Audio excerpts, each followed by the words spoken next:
रुद्र संहिता प्रथम खंड सृष्टि खंड भाग 1।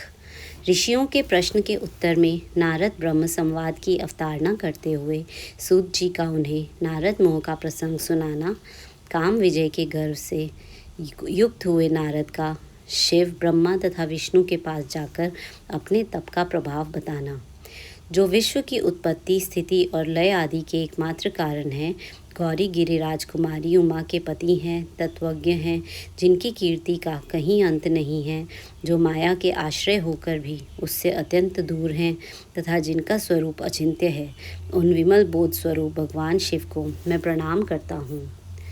मैं स्वभाव से ही उन अनादि शांत स्वरूप एकमात्र पुरुषोत्तम शिव की वंदना करता हूँ, जो अपनी माया से इस संपूर्ण विश्व की सृष्टि करके आकाश की भांति इसके भीतर और बाहर भी स्थित हैं।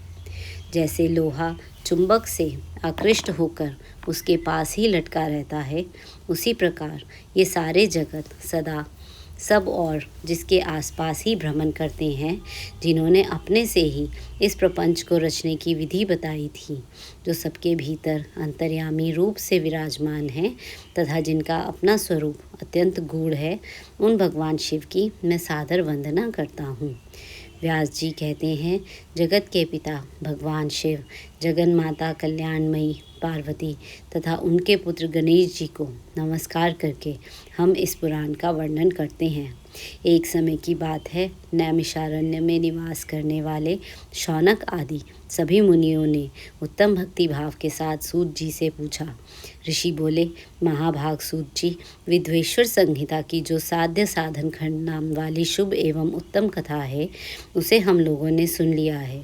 उसका आदि भाग बहुत ही रमणीय है तथा वह शिव भक्तों पर भगवान शिव का वात्सल्य स्नेह प्रकट करने वाली है। विद्वान, अब आप भगवान शिव के परम उत्तम स्वरूप का वर्णन कीजिए, साथ ही शिव और पार्वती के दिव्य चरित्रों का पूर्ण रूप से श्रवण कराइए। हम पूछते हैं, निर्गुण महेश्वर लोक में सगुण रूप कैसे धारण करते हैं? हम सब लोग विचार करने पर भी शिव के तत्व को नहीं समझ पाते। सृष्टि के पहले भगवान शिव किस प्रकार अपने स्वरूप से स्थित होते हैं, फिर सृष्टि के मध्यकाल में वे भगवान किस तरह क्रीड़ा करते हुए सम्यक व्यवहार बर्ताव करते हैं, और सृष्टि कल्प का अंत होने पर वे महेश्वर देव किस रूप में स्थित रहते हैं। लोक कल्याणकारी शंकर कैसे प्रसन्न होते हैं और प्रसन्न हुए महेश्वर अपने भक्तों तथा दूसरों को कौन सा उत्तम फल प्रदान करते हैं, यह सब हमसे कहिए। हमने सुना है कि भगवान शिव शीघ्र प्रसन्न हो जाते हैं। वे महान दयालु हैं, इसलिए अपने भक्तों का कष्ट नहीं देख सकते। ब्रह्मा, विष्णु और महेश, ये तीन देवता शिव के ही अंग से उत्पन्न हुए हैं। उनके प्राकट्य की कथा तथा उनके विशेष चरित्रों का वर्णन कीजिए। प्रभु, आप उमा के आविर्भाव और विवाह की भी कथा कहिए, विशेषतः उनके गार्हस्थ्य धर्म का और अन्य लीलाओं का भी वर्णन कीजिए। निष्पाप सूत जी, हमारे प्रश्न के उत्तर में आपको ये सब तथा दूसरी बातें भी अवश्य कहनी चाहिए। सूत जी ने कहा, मुनीश्वरों, आप लोगों ने बड़ी उत्तम बात पूछी है। भगवान सदाशिव की कथा में आप लोगों की जो आंतरिक निष्ठा हुई है, इसके लिए आप धन्यवाद के पात्र हैं। ब्राह्मणों, भगवान शंकर का गुणानुवाद सात्विक, राजस और तामस तीनों ही प्रकृति के मनुष्यों को सदा आनंद प्रदान करने वाला है। पशुओं की हिंसा करने वाले निष्ठुर कसाई के सिवा दूसरा कौन पुरुष उस गुण अनुवाद को सुनने से ऊब सकता है? जिसके मन में कोई तृष्णा नहीं है, ऐसे महात्मा पुरुष भगवान शिव के उन गुणों का गान करते हैं, क्योंकि वह गुणावली संसार रूपी रोग की दवा है, मन तथा कानों को प्रिय लगने वाली और संपूर्ण मनोरथों को देने वाली है।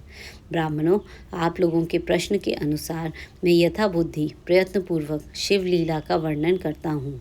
आप आदरपूर्वक सुने। जैसे आप लोग पूछ रहे हैं, उसी प्रकार देवर्षि नारद जी ने शिव रूपी भगवान विष्णु से प्रेरित होकर अपने पिता से पूछा था। अपने पुत्र नारद का प्रश्न सुनकर शिव भक्त ब्रह्मा जी का चित्त प्रसन्न हो गया और वे उन मुनि शिरोमणि को हर्ष प्रदान करते हुए प्रेम पूर्वक भगवान शिव के यश का गान करने लगे। एक समय की बात है, मुनि शिरोमणि विप्रवर नारद जी ने, जो ब्रह्मा जी के पुत्र हैं, विनीत चित हो तपस्या में मन लगाया। हिमालय पर्वत में कोई एक गुफा थी जो बड़ी शोभा से संपन्न दिखाई देती थी। उसके निकट देव नदी गंगा निरंतर वेग पूर्वक बहती थी। वहाँ एक महान दिव्याश्रम था जो नाना प्रकार की शोभा से सुशोभित था। दिव्यदर्शी नारद जी तपस्या करने के लिए उसी आश्रम में गए। उस गुफा को देखकर मुनिवर नारद जी बड़े प्रसन्न हुए और सुदीर्घ काल तक वहाँ तपस्या करते रहे। उनका अंतःकरण शुद्ध था।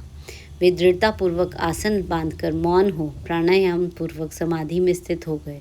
ब्राह्मणों, उन्होंने वह समाधि लगाई जिसमें ब्रह्म का साक्षात्कार कराने वाला अहम ब्रह्मास्मि, मैं ब्रह्म हूँ, यह विज्ञान प्रकट होता है।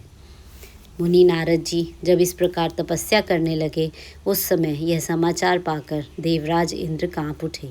वे मानसिक संताप से विह्वल हो गए। ये नारद मुनि मेरा राज्य लेना चाहते हैं।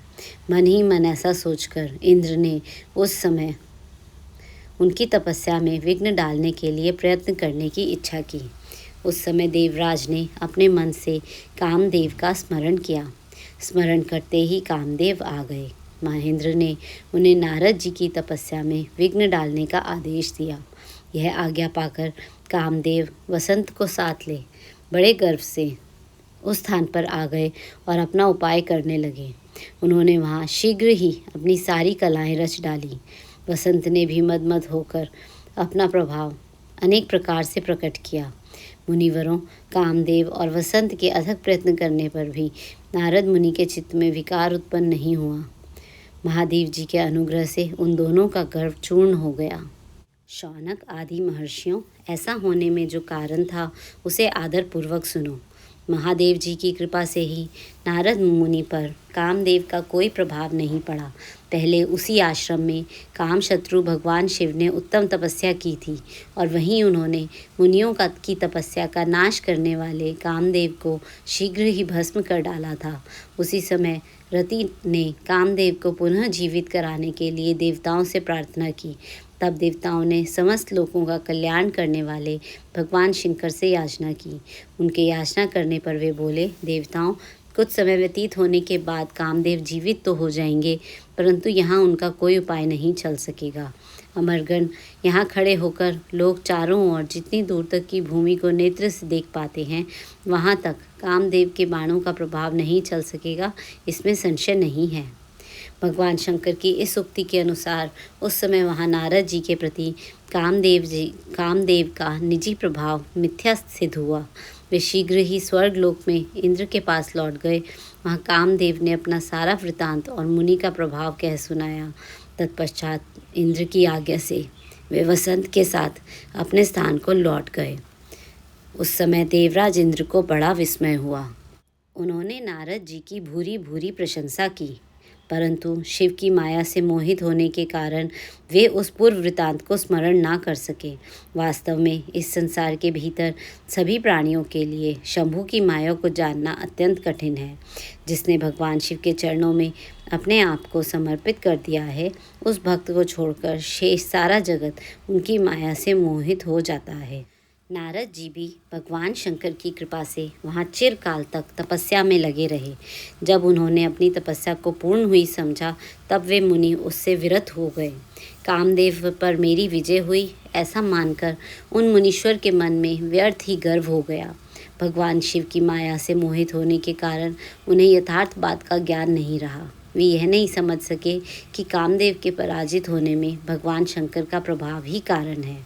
उस माया से अत्यंत मोहित हो मुनि शिरोमणि नारद अपना काम विजय संबंधी वृतांत बताने के लिए तुरंत ही कैलाश पर्वत पर गए। उस समय वे विजय के मत से उन्मत्त हो रहे थे। वहाँ रुद्रदेव को नमस्कार करके गर्व से भरे हुए मुनि ने अपने आप को महात्मा मानकर तथा अपने ही प्रभाव से कामदेव पर अपनी विजय हुई समझकर उनसे सारा वृतांत कह सुनाया। वह सुनकर भक्त वत्सल भगवान शंकर ने नारद जी से, जो अपनी शिवजी की ही माया से मोहित होने के कारण काम विजय के यथार्थ कारण को नहीं जानते थे और अपने विवेक को भी खो बैठे थे, कहा। रुद्र बोले, तात नारद, तुम बड़े विद्वान हो, धन्यवाद के पात्र हो, परंतु मेरी यह बात ध्यान देकर सुनो। अब से फिर कभी ऐसी बात नहीं कहीं भी न कहना, विशेषतः भगवान विष्णु के सामने इसकी चर्चा कदापि न करना। तुमने मुझसे अपना जो वृतांत बताया है उसे पूछने पर भी दूसरों के सामने न कहना। यह सिद्धि संबंधी वृतांत सर्वथा गुप्त रखने योग्य है। इसे कभी किसी पर प्रकट नहीं करना चाहिए। तुम मुझे विशेष प्रिय हो, इसलिए अधिक जोर देकर मैं तुम्हें यह शिक्षा देता हूँ और इसे न कहने की आज्ञा देता हूँ, क्योंकि तुम भगवान विष्णु के भक्त हो और उनके भक्त होते हुए ही मेरे अत्यंत अनुगामी हो। इस प्रकार बहुत कुछ कहकर संसार की सृष्टि करने वाले भगवान रुद्र ने नारद को शिक्षा दी। अपने वृतांत को गुप्त रखने के लिए उन्हें समझाया बुझाया, परंतु वे तो शिव की माया से मोहित थे, इसलिए उन्होंने उनकी दी हुई शिक्षा को अपने लिए हितकर नहीं माना। तदनंतर मुनि शिरोमणि नारद ब्रह्मलोक में गए। वहाँ ब्रह्मा जी को नमस्कार करके उन्होंने कहा, पिताजी, मैं अपने तपोबल से कामदेव को जीत लिया है। उनकी यह बात सुनकर ब्रह्मा जी ने भगवान शिव के चरणार वृंदों का चिंतन किया और सारा कारण जानकर अपने पुत्र को यह सब कहने से मना किया, परंतु नारद जी शिव जी की महिमा से मोहित थे, अतएव उनके चित्त में मद का अंकुर जम गया था, उनकी बुद्धि मारी गई थी। इसलिए नारद जी अपना सारा वृतांत भगवान विष्णु के सामने कहने के लिए वहाँ से शीघ्र ही विष्णु लोक में चले गए। नारद मुनि को आते देख भगवान विष्णु बड़े आदर से उठे और शीघ्र ही आगे बढ़कर उन्होंने मुनि को हृदय से लगा लिया। मुनि के आगमन का क्या हेतु है, इसका उन्हें पहले से ही पता था। नारद जी को अपने आसन पर बिठाकर भगवान शिव के चरणारविंदों का चिंतन करके श्री हरि ने उनसे पूछा। भगवान विष्णु बोले, तात, कहाँ से आते हो? यहाँ किस लिए तुम्हारा आगमन हुआ है?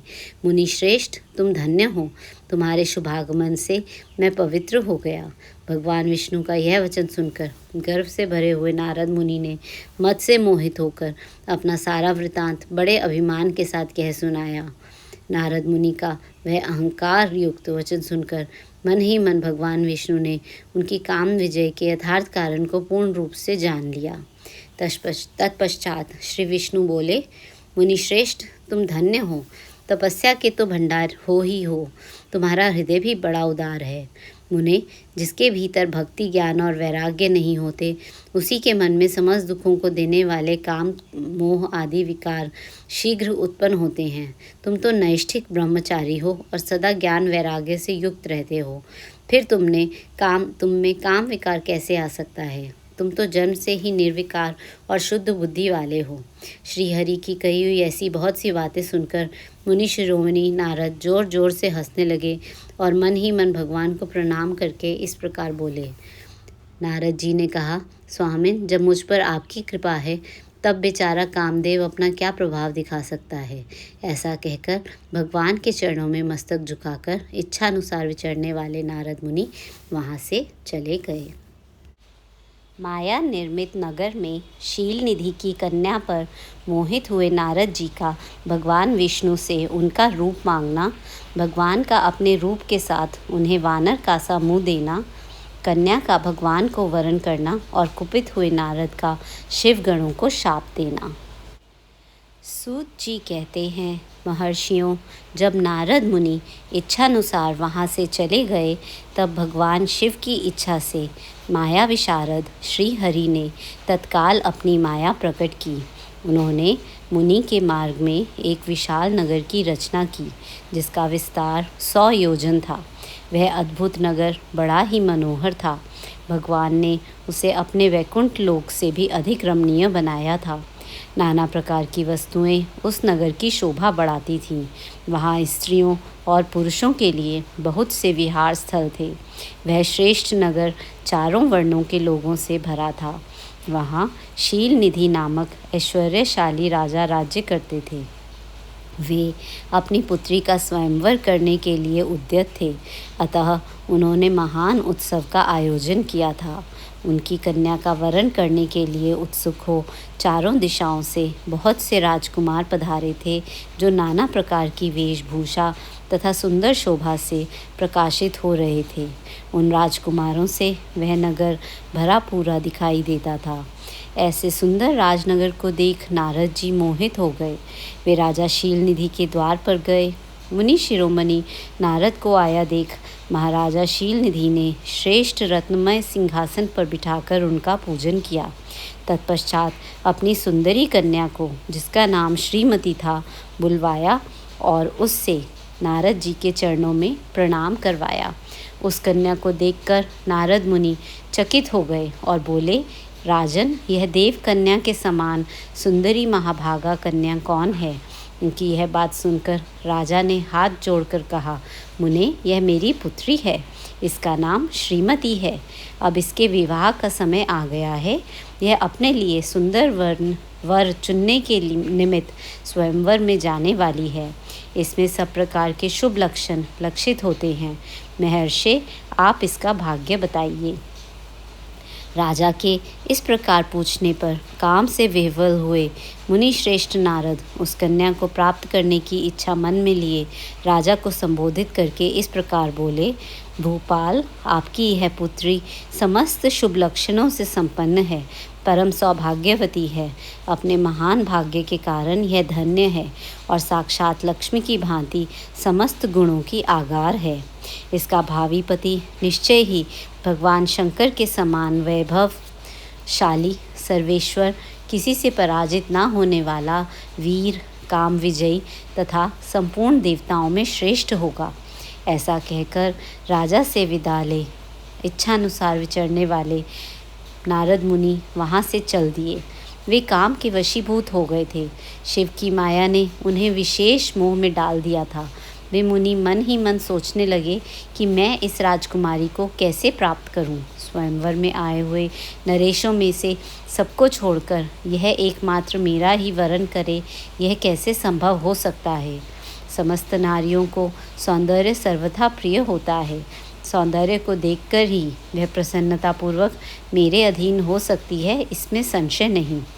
ऐसा विचार कर काम से विह्वल हुए मुनिवर नारद भगवान विष्णु का रूप ग्रहण करने के लिए तत्काल उनके लोक में जा पहुँचे।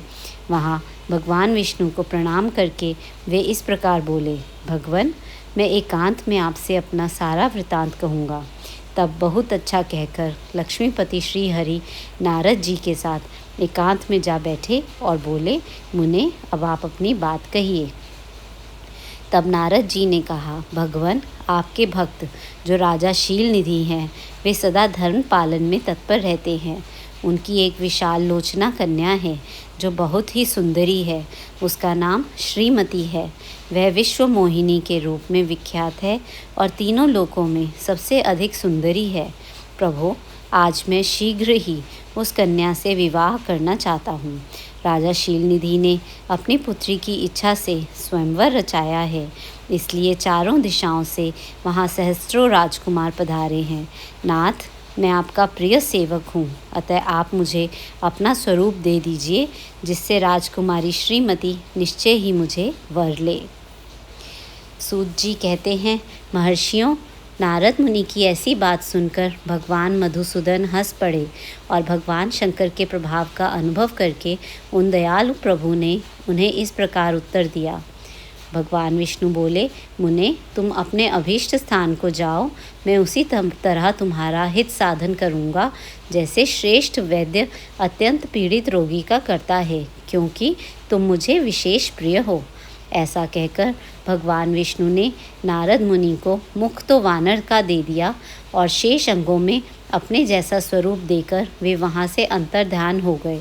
भगवान की पूर्वोक्त बात सुनकर और उनका मनोहर रूप प्राप्त हो गया समझकर नारद मुनि को बड़ा हर्ष हुआ।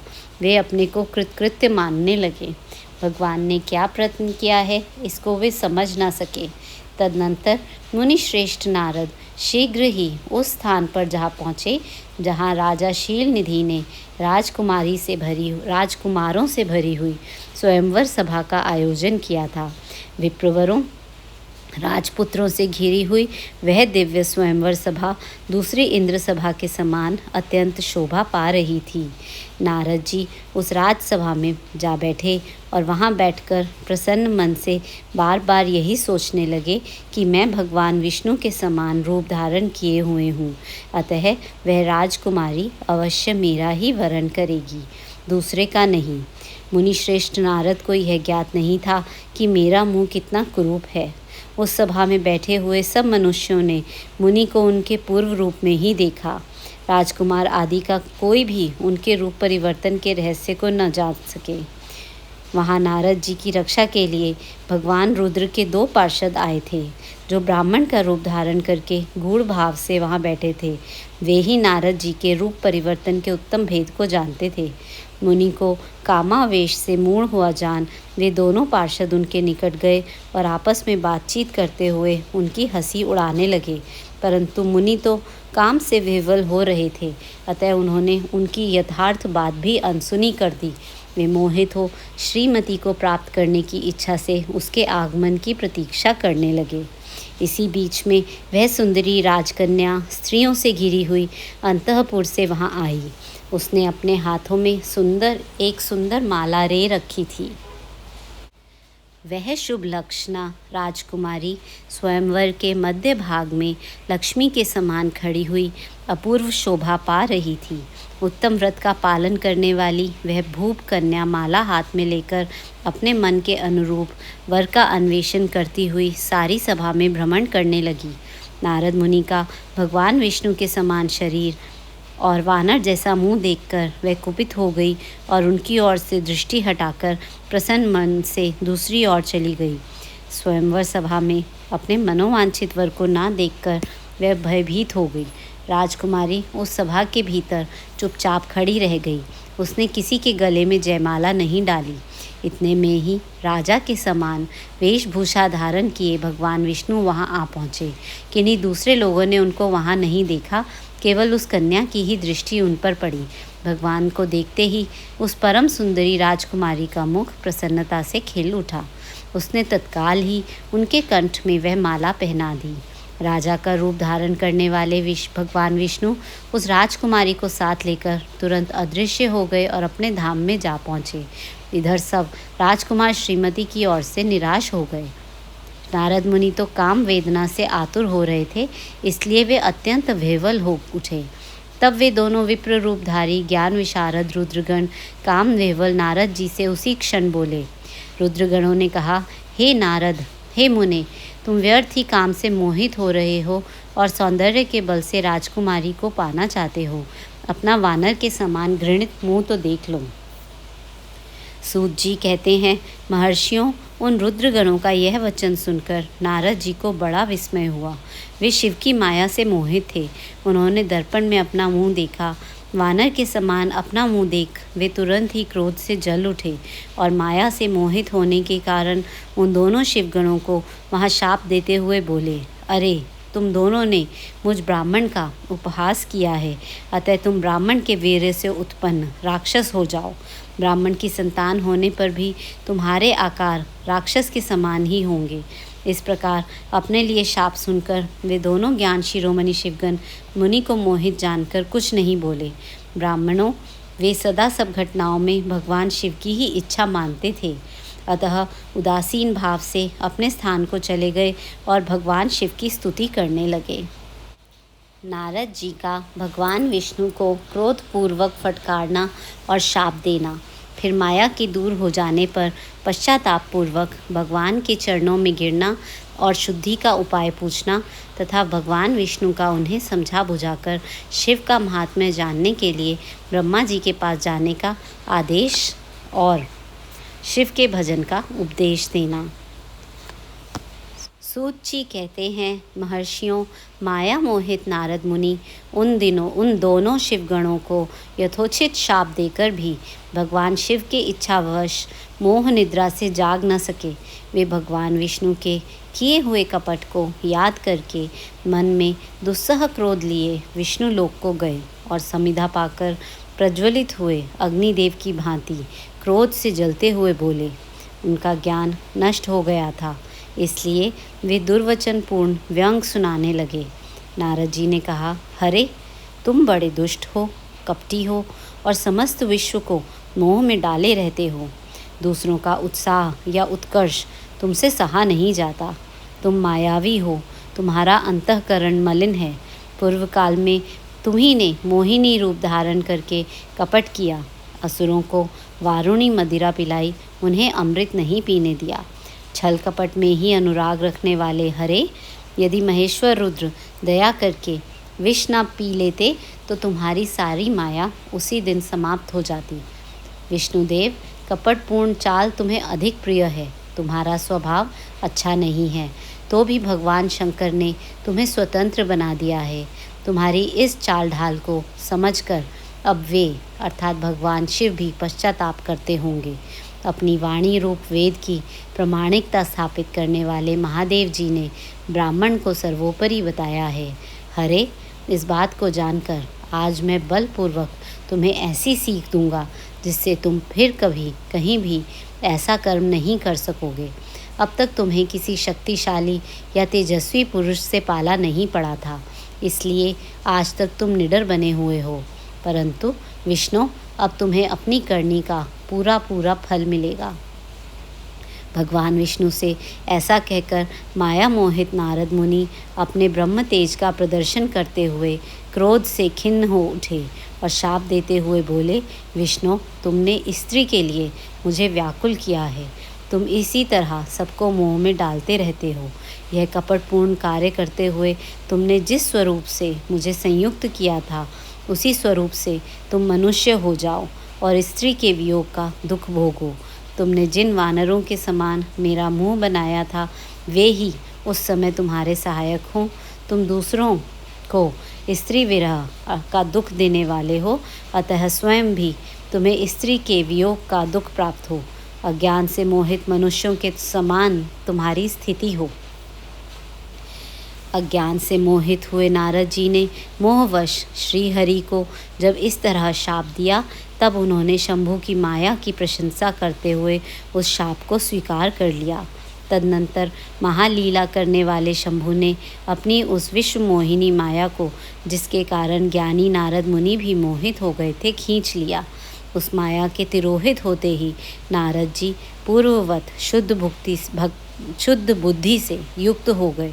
उन्हें पूर्ववत ज्ञान प्राप्त हो गया और उनकी सारी व्याकुलता जाती रही। इससे उनके मन में बड़ा विस्मय हुआ। वे अधिकाधिक पश्चाताप करते हुए बारंबार अपनी निंदा करने लगे। उस समय उन्होंने ज्ञानी को भी मोह में डालने वाली भगवान शंभु की माया की सराहना की। तदनंतर यह जानकर कि माया के कारण ही मैं भ्रम में पड़ गया था, यह सब कुछ मेरा माया जनित भ्रम ही था, वैष्णव शिरोमणि नारद जी भगवान विष्णु के चरणों में गिर पड़े। भगवान श्री हरि ने उन्हें उठाकर खड़ा कर दिया। उस समय अपनी दुर्बुद्धि नष्ट हो जाने के कारण वे यूँ बोले, नाथ, माया से मोहित होने के कारण मेरी बुद्धि बिगड़ गई थी, इसलिए मैंने आपके प्रति बहुत दुर्वचन कहे हैं, आपको शाप तक दे डाला है। प्रभु, उस शाप को आप मिथ्या कर दीजिए। हाय, मैंने बहुत बड़ा पाप किया है, अब मैं निश्चय ही नरक में पड़ूंगा। हरे, मैं आपका दास हूँ, बताइए मैं क्या उपाय, कौन सा प्रायश्चित करूँ कि जिससे मेरा पाप समूह नष्ट हो जाए और मुझे नरक में ना गिरना पड़े। ऐसा कहकर शुद्ध बुद्धि वाले मुनि शिरोमणि नारद जी पुनः भक्ति भाव से भगवान विष्णु के चरणों में गिर पड़े। उस समय उन्हें बड़ा पश्चाताप हो रहा था। तब भगवान श्री विष्णु ने उन्हें उठाकर मधुर वाणी में कहा। भगवान विष्णु बोले, तात, खेद ना करो, तुम मेरे श्रेष्ठ भक्त हो, इसमें संशय नहीं है। मैं तुम्हें एक बात बताता हूँ, सुनो। इससे निश्चय ही तुम्हारा परम हित होगा। तुम्हें नरक में नहीं जाना पड़ेगा। भगवान शिव तुम्हारा कल्याण करेंगे। तुमने मद से मोहित होकर जो भगवान शिव की बात नहीं मानी थी, उसकी अवहेलना कर दी थी, उसी अपराध का भगवान शिव ने तुम्हें ऐसा फल दिया है, क्योंकि वे ही कर्म फल के दाता हैं। तुम अपने मन में यह दृढ़ निश्चय कर लो कि भगवान शिव की इच्छा से ही यह सब कुछ हुआ है। सबके स्वामी परमेश्वर शंकर ही गर्व को दूर करने वाले हैं। वे ही पर ब्रह्म परमात्मा हैं। उन्हीं का सच्चिदानंद रूप से बोध होता है। वे निर्गुण और निर्विकार हैं। सत्व, रज और तम इन 3 गुणों से परे हैं। वे ही अपनी माया को लेकर ब्रह्मा, विष्णु और महेश इन तीनों रूपों में प्रकट होते हैं। निर्गुण और सगुण भी वे ही हैं। निर्गुण अवस्था में उन्हीं का नाम शिव है। वे ही परमात्मा, महेश्वर, परब्रह्म, अविनाशी, अनंत और महादेव आदि नामों से कहे जाते हैं। उन्हीं की सेवा से ब्रह्मा जी जगत की सृष्टा हुए हैं और मैं तीनों लोकों का पालन करता हूँ। वे स्वयं ही रुद्र रूप से सदा सबका संहार करते हैं। वे शिव स्वरूप सबके साक्षी हैं, माया से भिन्न और निर्गुण हैं। स्वतंत्र होने के कारण वे अपनी इच्छा के अनुसार चलते हैं। उनका विहार, आचार, व्यवहार उत्तम है और वे अपने भक्तों पर दया करने वाले हैं। नारद मुने, मैं तुम्हें एक सुंदर उपाय बताता हूँ जो सुखद, समस्त पापों का नाशक और सदा भोग एवं मोक्ष देने वाला है। तुम उसे सुनो।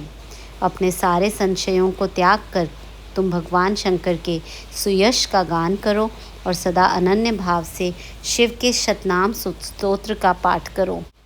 मुने, तुम निरंतर उन्हीं की उपासना और उन्हीं का भजन करो। उन्हीं के यश को सुनो और गाओ तथा प्रतिदिन उन्हीं की पूजा अर्चा करते रहो। नारद, जो शरीर, मन और वाणी द्वारा भगवान शंकर की उपासना करता है, उसे पंडित या ज्ञानी जानना चाहिए। वह जीवन मुक्त कहलाता है। शिव इस नाम रूपी दावानल से बड़े बड़े पातकों के असंख्य पर्वत अनायास भस्म हो जाते हैं। यह सत्य है, सत्य है, इसमें संशय नहीं है। जो भगवान शिव के नाम रूपी नौका का आश्रय लेते हैं, वे संसार सागर से पार हो जाते हैं।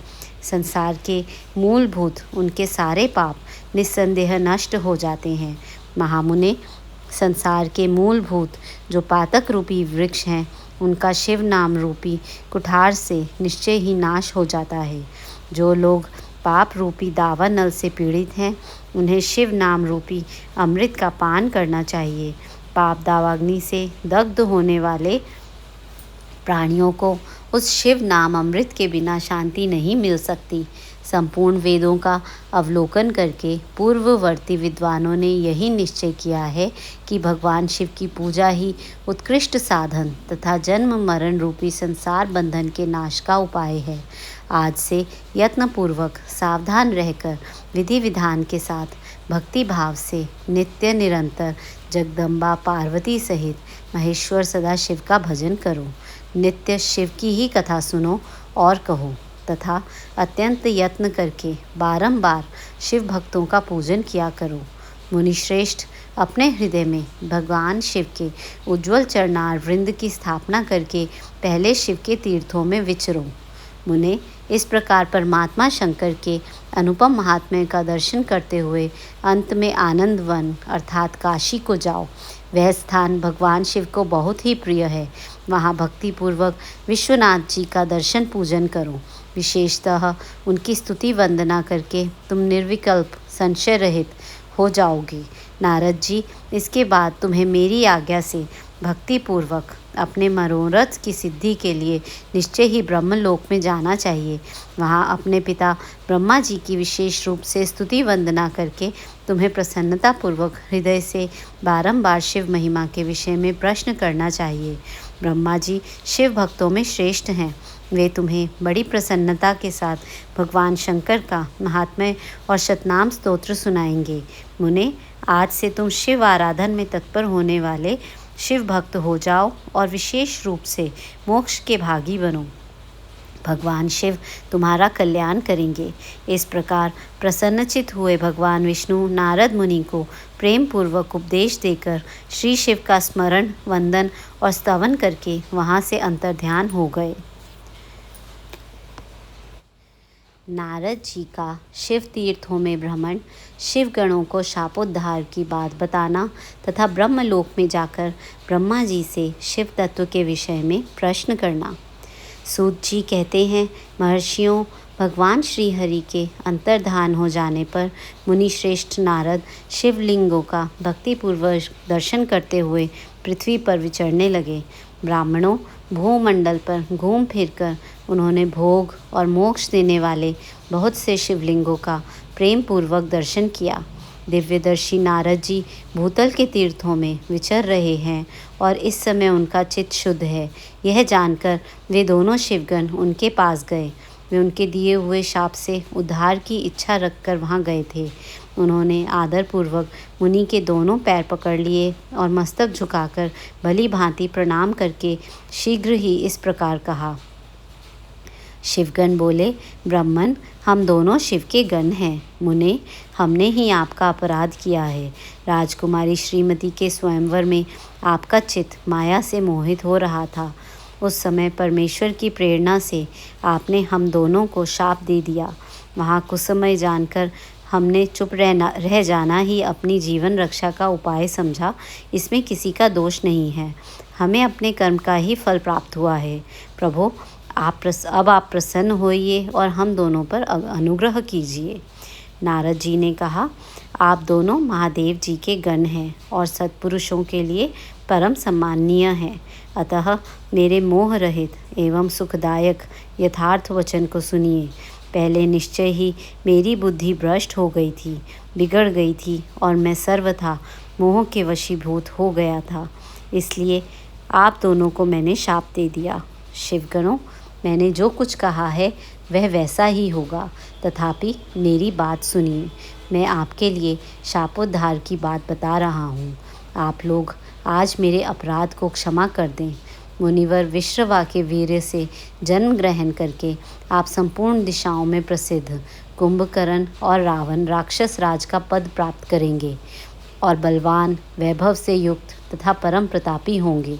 समस्त ब्रह्मांड के राजा होकर शिव भक्त एवं जितेंद्रिय होंगे और शिव के ही दूसरे स्वरूप श्री विष्णु के हाथों मृत्यु पाकर फिर अपने पद पर प्रतिष्ठित हो जाएंगे। सूत जी कहते हैं, महर्षियों, महात्मा नारद मुनि की यह बात सुनकर वे दोनों शिवगण प्रसन्न हो सानंद अपने स्थान को लौट गए। श्री नारद जी भी अत्यंत आनंदित हो अनन्य भाव से भगवान शिव का ध्यान तथा शिव तीर्थों का दर्शन करते हुए बारंबार भूमंडल में विचरने लगे। अंत में वे सब के ऊपर विराजमान शिवप्रिया काशीपुरी में गए, जो शिव स्वरूपिणी एवं शिव को सुख देने वाली है। काशीपुरी का दर्शन करके नारद जी कृतार्थ हो गए। उन्होंने भगवान काशीनाथ का दर्शन किया और परम प्रेम एवं परमानंद से युक्त हो उनकी पूजा की। काशी का सानंद सेवन करके वे मुनि श्रेष्ठ कृतार्थता का अनुभव करने लगे और प्रेम से विह्वल हो उसका नमन, वर्णन और स्मरण करते हुए ब्रह्मलोक को गए। निरंतर शिव का स्मरण करने से उनकी बुद्धि शुद्ध हो गई थी। वहाँ पहुंचकर शिव तत्व का विशेष रूप से ज्ञान प्राप्त करने की इच्छा से नारद जी ने ब्रह्मा जी को भक्तिपूर्वक नमस्कार किया और नाना प्रकार के स्तोत्रों द्वारा उनकी स्तुति करके उनसे शिव तत्व के विषय में पूछा। उस समय नारद जी का हृदय भगवान शंकर के प्रति भक्तिभाव से परिपूर्ण था। नारद जी बोले, ब्राह्मण, पर ब्रह्म परमात्मा के स्वरूप को जानने वाले पितामह जगत प्रभु, आपके कृपा प्रसाद से मैंने भगवान विष्णु के उत्तम महात्म्य का पूर्णता ज्ञान प्राप्त किया है। भक्ति मार्ग, ज्ञान मार्ग, अत्यंत दुस्तर तपो मार्ग, दान मार्ग तथा तीर्थ मार्ग का भी वर्णन सुना है, परंतु शिव तत्व का ज्ञान मुझे अभी तक नहीं हुआ है। मैं भगवान शंकर की पूजा विधि को भी नहीं जानता। अतः प्रभु, आप क्रमशः इन विषयों को तथा भगवान शिव के विविध चरित्रों को तथा उनके स्वरूप तत्व, प्राकट्य, विवाह, गार्हस्थ्य धर्म सब मुझे बताइए। निष्पाप पितामह, ये सब बातें तथा और जो भी आवश्यक बातें हों उन सब का आपको वर्णन करना चाहिए। प्रजानाथ शिव और शिवा के आविर्भाव एवं विवाह का प्रसंग विशेष रूप से कहिए तथा कार्तिकेय के जन्म की कथा भी मुझे सुनाइए। प्रभु, पहले बहुत लोगों से मैंने ये बातें सुनी हैं, किंतु तृप्त नहीं हो सका, इसलिए मैं आपकी शरण में आया हूँ। आप मुझ पर कृपा कीजिए। अपने पुत्र नारद की यह बात सुनकर लोक पितामह ब्रह्मा वहाँ इस प्रकार बोले। महाप्रलय काल में केवल सद ब्रह्म की सत्ता का प्रतिपादन, उस निर्गुण निराकार ब्रह्म से ईश्वर मूर्ति सदाशिव का प्राकट्य, सदाशिव द्वारा स्वरूपभूता शक्ति अंबिका का प्रकटीकरण, उन दोनों के द्वारा उत्तम क्षेत्र काशी या आनंद वन का प्रादुर्भाव, शिव के वामांग से परम पुरुष विष्णु का आविर्भाव तथा उनके सकाश से प्राकृत तत्वों की क्रमशः उत्पत्ति का वर्णन। ब्रह्मा जी ने कहा, ब्रह्मन देव शिरोमणे, तुम सदा समस्त जगत के उपकार में ही लगे रहते हो। तुमने लोगों के हित की कामना से यह बहुत ही उत्तम बात पूछी है, जिसके सुनने से संपूर्ण लोकों के समस्त पापों का क्षय हो जाता है। उस अनामय शिव तत्व का मैं तुमसे वर्णन करता हूँ। शिव तत्व का स्वरूप बड़ा ही उत्कृष्ट और अद्भुत है। जिस समय समस्त चराचर जगत नष्ट हो गया था, सर्वत्र केवल अंधकार ही अंधकार था। न सूर्य दिखाई देते थे, न चंद्रमा, अन्य ग्रहों और नक्षत्रों का भी पता नहीं था। न दिन होता था न रात। अग्नि, पृथ्वी, वायु और जल की भी सत्ता नहीं थी। प्रधान तत्व अव्याकृत प्रकृति से रहित सूना आकाश मात्र शेष था। दूसरे किसी तेज की उपलब्धि नहीं होती थी। अदृष्ट आदि का भी अस्तित्व नहीं था। शब्द और स्पर्श भी साथ छोड़ चुके थे। गंध और रूप की भी अभिव्यक्ति नहीं होती थी। रस का भी अभाव हो गया था। दिशाओं का भी भान नहीं होता था। इस प्रकार सब और निरंतर सूची भेद्य घोर अंधकार फैला हुआ था। उस समय तत्सद ब्रह्म, इस श्रुति में जो सत सुना जाता है, वही एकमात्र शेष था। जब यह वह ऐसा जो इत्यादि रूप से निर्दिष्ट होने वाला भाव अभावात्मक जगत नहीं था, उस समय एकमात्र वह सत ही शेष था, जिसे योगी जन अपने हृदय आकाश के भीतर निरंतर देखते हैं। वह सत तत्व मन का विषय नहीं है। वाणी की भी वहाँ तक कभी पहुँच नहीं होती। वह नाम तथा रूप रंग से भी शून्य है। वह न स्थूल है, न कृश, न ह्रस्व है, न दीर्घ तथा न लघु है, न गुरु। उसमें न कभी वृद्धि होती है, न ह्रास। श्रुति भी उसके विषय में चकित भाव से है, इतना ही कहती है, अर्थात उसकी सत्ता मात्र का ही निरूपण कर पाती है। उसका कोई विशेष विवरण देने में असमर्थ हो जाती है। वह सत्य, ज्ञान स्वरूप, अनंत, परमानंदमय, परम ज्योति स्वरूप, अप्रमेय, आधार रहित, निर्विकार, निराकार, निर्गुण, योगी गम्य, सर्वव्यापी, सबका एकमात्र कारण, निर्विकल्प, निरारंभ, माया शून्य, उपद्रव रहित, अद्वितीय, अनादि, अनंत, संकोच, विकास से शून्य तथा चिन्मय है। जिस पर ब्रह्म के विषय में ज्ञान और अज्ञान से पूर्ण उक्तियों द्वारा इस प्रकार ऊपर बताए अनुसार विकल्प किए जाते हैं, उसने कुछ काल के बाद सृष्टि का समय आने पर द्वितीय की इच्छा प्रकट की। उसके भीतर एक से अनेक होने का संकल्प उदित हुआ। तब उस निराकार परमात्मा ने अपनी लीला शक्ति से अपने लिए मूर्ति आकार की कल्पना की। वह मूर्ति संपूर्ण ऐश्वर्य गुणों से संपन्न, सर्वज्ञानमयी, शुभ स्वरूपा, सर्वव्यापिनी, सर्वरूपा, सर्वदर्शिनी, सर्वकारिणी, सबकी एकमात्र वंदनीया, सर्वाद्या, सब कुछ देने वाली और संपूर्ण संस्कृतियों का केंद्र थी। उस शुद्ध रूपिणी ईश्वर मूर्ति की कल्पना करके वह अद्वितीय, अनादि, अनंत, सर्व प्रकाशक, चिन्मय, सर्वव्यापी और अविनाशी पर ब्रह्म अंतर्हित हो गया। जो मूर्ति रहित परम ब्रह्म है, उसी की मूर्ति चिन्मय आकार भगवान सदाशिव हैं। अर्वाचीन और प्राचीन विद्वान उन्हीं को ईश्वर कहते हैं। उस समय एकाकी रहकर स्वेच्छानुसार विहार करने वाले उन सदाशिव ने अपने विग्रह से स्वयं ही एक स्वरूप भूता शक्ति की सृष्टि की, जो उनके अपने श्री अंग से कभी अलग नहीं होने वाली थी। उस पराशक्ति को प्रधान, प्रकृति, गुणवती, माया, बुद्धि तत्व की जननी तथा विकार रहित बताया गया है। यह शक्ति अंबिका कही गई है। उसी को प्रकृति, सर्वेश्वरी, त्रिदेव जननी, नित्या और मूल कारण भी कहते हैं। सदाशिव द्वारा प्रकट की गई उस शक्ति की 8 भुजाएं हैं। उस शुभ लक्षणा देवी के मुख की शोभा विचित्र है। वह अकेली ही अपने मुखमंडल में सदा 1 सहस्र चंद्रमाओं की क्या कांति धारण करती है। नाना प्रकार के आभूषण उसके श्री अंगों की शोभा बढ़ाते हैं। वह देवी नाना प्रकार की गतियों से संपन्न है और अनेक प्रकार के अस्त्र शस्त्र धारण करती है। उसके खुले हुए नेत्र खिले हुए कमल के समान जान पड़ते हैं। वह अचिंत्य तेज से जगमगाती है।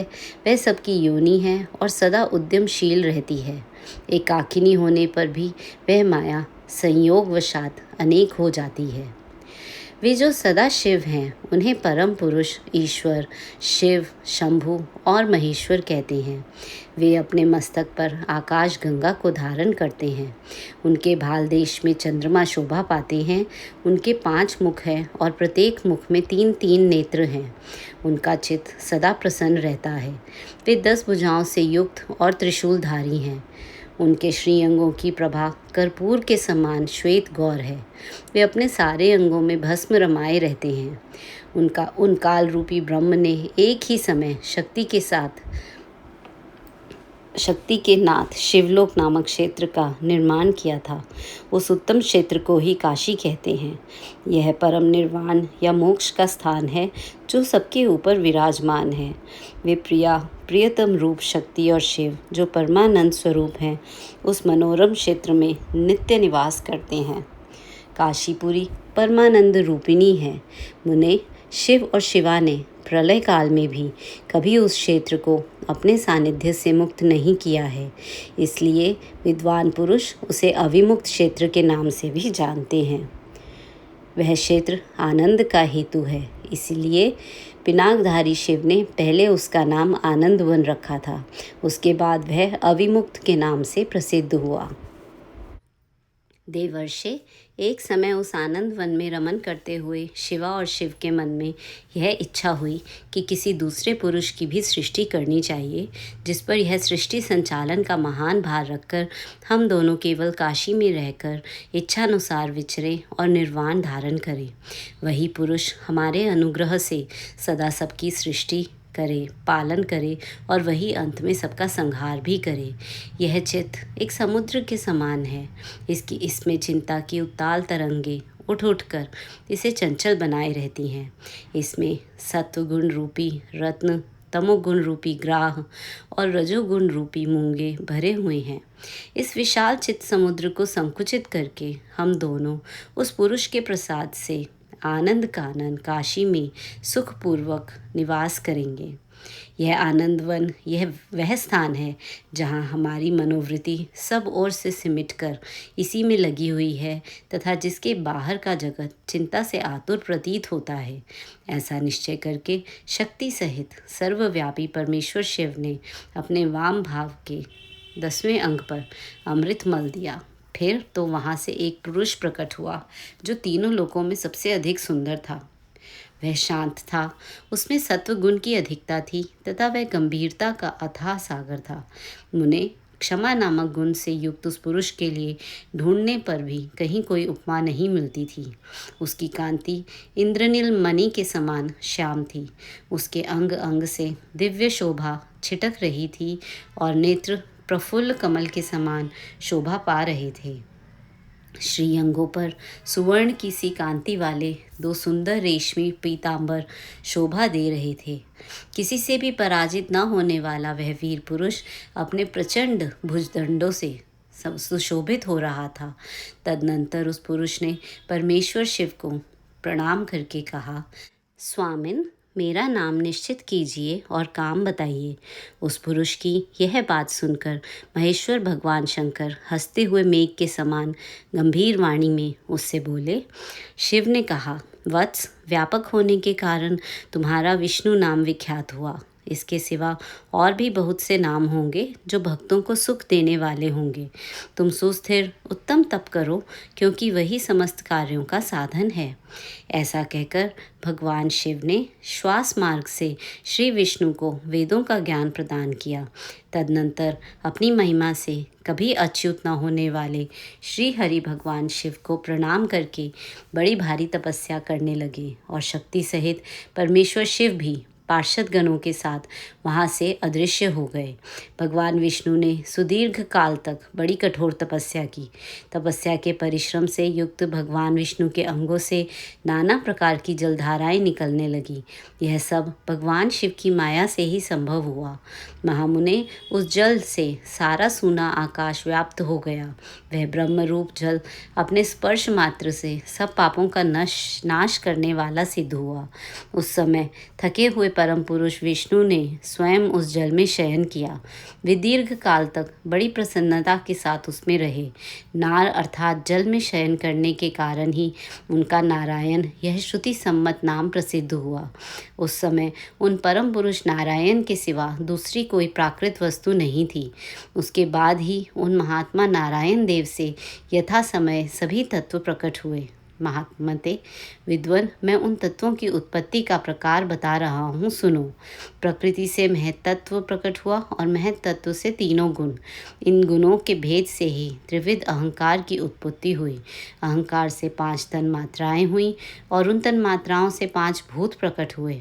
उसी समय ज्ञानेंद्रियों और कर्मेंद्रियों का भी प्रादुर्भाव हुआ। मुनिश्रेष्ठ, इस प्रकार मैंने तुम्हें तत्वों की संख्या बताई है। इनमें से पुरुष को छोड़कर शेष सारे तत्व प्रकृति से प्रकट हुए हैं, इसलिए सबके सब जड़ हैं। तत्वों की संख्या 24 है। उस समय एकाकार हुए 24 तत्वों को ग्रहण करके वे परम पुरुष नारायण भगवान शिव की इच्छा से ब्रह्म रूप जल में सो गए।